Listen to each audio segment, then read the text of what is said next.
কোথায় যাবে? রং মাখিয়ে দেবে তো ওদিকে গেলে, রং মাখিয়ে দেবে এদিকে গেলে। হ্যালো বন্ধুরা, বিয়ার বুকান ব্লগের নতুন আর একটা ভিডিওতে তোমাদের অনেক অনেক স্বাগত। আশা করি তোমরা সবাই ভালো আছো। তোমরা দেখেছিলে গত ব্লগে বলেছিলাম ছেলে সারা রাত ধরে, তারপরের দিন সারাদিন ধরে শুধু বমি করে গেছে। তো সেটা ছিল পরশু দিনের ভিডিও। তো আর কালকে আমি কোনো ভিডিও করতে পারিনি গতকাল, কারণ গতকাল সারাদিন ছেলেকে নিয়ে যা আমাদের গেছে কি বলবো। সকালবেলা ছেলেকে ডাকছিলাম, বেলা করেই ডাকছিলাম 8টা সাড়ে 8টার দিকে, কিন্তু কিছুতেই সাড়া দিচ্ছিল না। মানে গত ব্লগে তোমাদেরকে তো দেখিয়েছি যে বাচ্চাদের যে ওআরএসগুলো হয়, ফ্রুটির মতো যে প্যাকেটগুলো থাকে, সেই প্যাকেটও সারাদিন রাতে একটা কেন তার হাফ প্যাকেটও শেষ করতে পারেনি। এবার সারাদিন কিছুই খাচ্ছিল না, তারপর ওআরএস খাচ্ছে না, কোনো ওষুধ খাচ্ছিল না। এই রকম করে কি কারো শরীর চলে?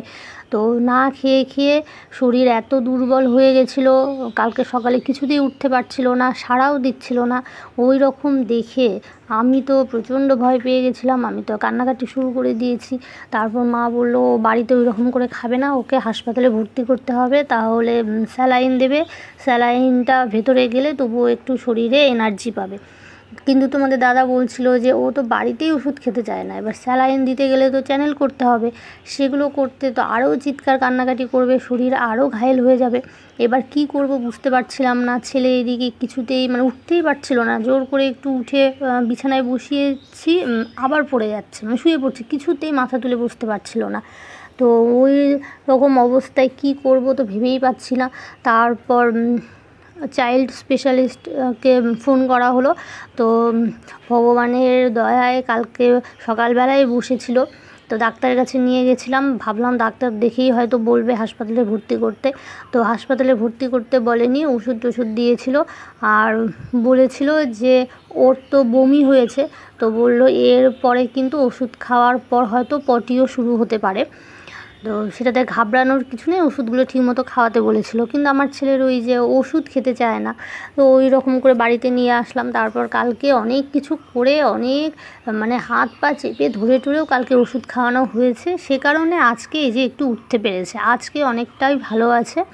আর ডাক্তার যে বলেছিল পটিও হতে পারে, সত্যিকারেরই পটি শুরু হয়ে গেছিলো বাড়িতে আসার পর।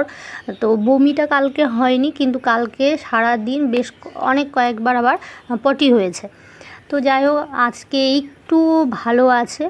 আর এই দেখো এদিকে যে এখানে যে হরিবাসর হয়েছিল, হরিনাম সংকীর্তন, তো আজকে ওই ঠাকুরগুলো সব কিছু বিসর্জন দেবে, সেজন্য এখানটায় সব দেখো রং টং খেলছে। আর আমি তো ছেলেকে নিয়ে যেতে পারছি না, আর পাড়াতে সবাই জেনে গেছে ছেলের শরীর খারাপের ব্যাপারটা, ওই জন্য কেউ এরকম কিছু করছে না, আর আমাকেও কেউ যাওয়ার কথা বলছে না, জোর টোর করছে না। তো ছেলেকে নিয়ে দূর থেকেই দেখছিলাম। আমার এখনও স্নান টান কিচ্ছু হয়নি, কারণ মা অফিসের কাজে গেছে, তোমাদের দাদা স্কুলে গেছে, বাবাও নেই, তো ছেলেকে নিয়েই আছি, সেজন্য এখনও স্নান করতে পারিনি। আর এই দিকে দেখো সবাই ওইদিকে ঘুরছে। তো আমাকে বলেছিল ছেলেকে ওখানটায় একটু ঠাকুরের ওই জায়গাটায় ওই যে কি বলে মানে গড়াগড়ি দেওয়ার কথা বলেছিল ওটা, তো সেটা ছেলেকে দেওয়াতে নিয়ে গেছিলাম।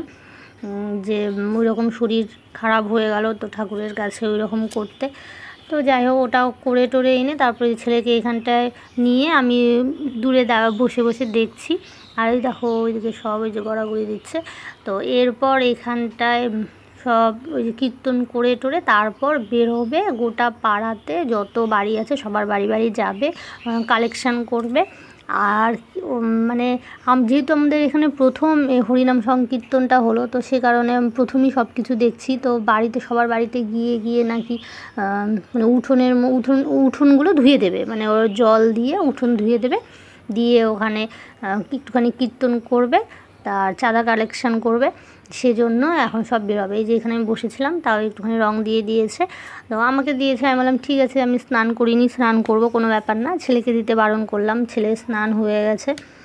কিন্তু যে আমার দাদার যে মেয়েকে দেখিয়েছিলাম, ও তো ছোটো, আর কি বোঝে, ও আবার আমার ছেলের গায়ে একটু আবির দিয়ে দিয়েছিল। তো এখানটায় বসে ওই দেখো ছেলের গায়ে একটু আবির দেখতে পাচ্ছ, দেখো ছেলের চোখ মুখের কী অবস্থা। কত আমি আনন্দে এসেছিলাম যে এরকম একটা অনুষ্ঠান হচ্ছে, ছেলে ভীষণ আনন্দ পাবে, তো আনন্দ করছিল। কিন্তু এই যে মাঝখান থেকে এমন হয়ে গেল, তারপরে আর কোনো কিছু দেখতেও পেলাম না, যেতেও পারলাম না। আর এইদিকে দেখো ওই যে আমাদের মার্শাল থেকেই জলের পাইপ টেনে এনেছে, এনে সব জল দিয়ে কাদা করে কি অবস্থা করছে। আর এই যে এখন ঠাকুরকে নিয়ে সব খোল করতাল নিয়ে বেরোলো। এখন সবার বাড়ি বাড়ি যাবে, কীর্তন করবে। আর ওই যে বললাম উঠোনটা ধুয়ে দেবে জল দিয়ে, তারপর চাঁদা কালেকশন করবে, সেটা দিয়ে নাকি আবার পরে ভোগ টোক আর কী হবে আবার আমি অত কিছু জানি না। তো যাই হোক,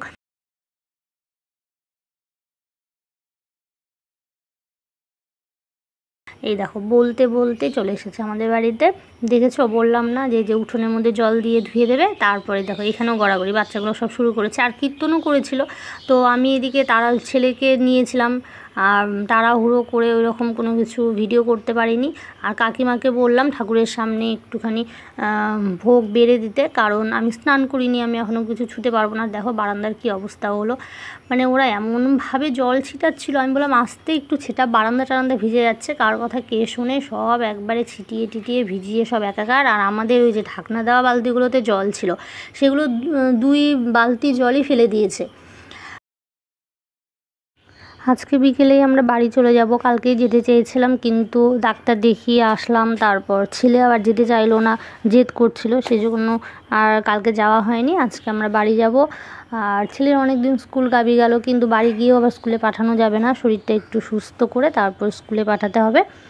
তো চলো, আমার ভিডিওগুলো যদি তোমাদের ভালো লাগে তাহলে প্লিজ পাশে থেকো, কমেন্ট করে জানিও, ভালো লাগলে লাইক করো। আর যারা এখনও আমার চ্যানেল সাবস্ক্রাইব করোনি তারা প্লিজ আমার চ্যানেল সাবস্ক্রাইব করে দিও। আর এই যে ছেলেকে নিয়ে একটু দাঁড়িয়ে আছি, ওরা গেল আরও পাড়ায় কয়েকটা বাড়িতে।